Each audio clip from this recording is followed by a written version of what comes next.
Okay, update on the John Deere 400. If you'll recall, we had a cracked oil pan on this thing. My stepdad had to take the engine out to repair that. Show you, if you'll remember, what that looked like. This is it. You'll see that piece right there. See what happened to it. This is some footage of when we got the new one right here. This is with a different camera. He had to make a gasket for that because he couldn't get one. So now we're at the point the engine's back in there and everything works good.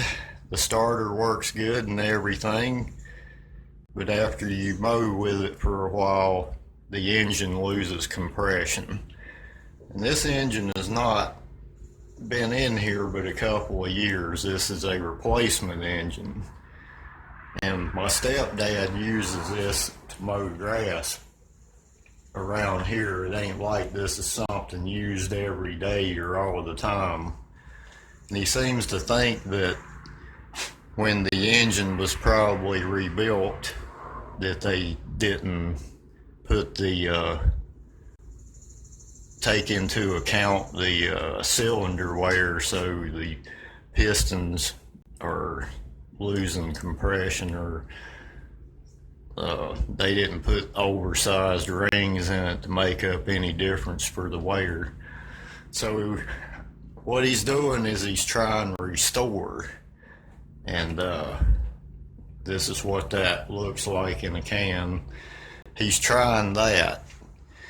So far that hasn't helped.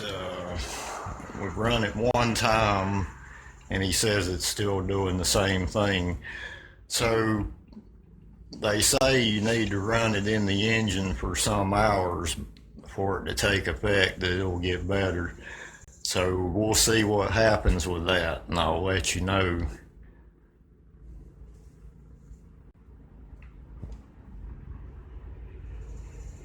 Otherwise, the starter is working fine and the oil pan is back in it.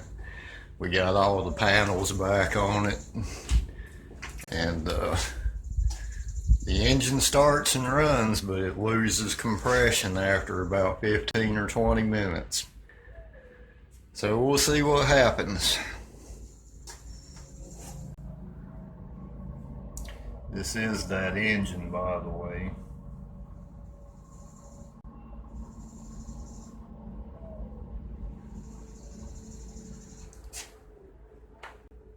John Deere 400. Well, we'll see if the engine restore does anything, and I'll bring you another update as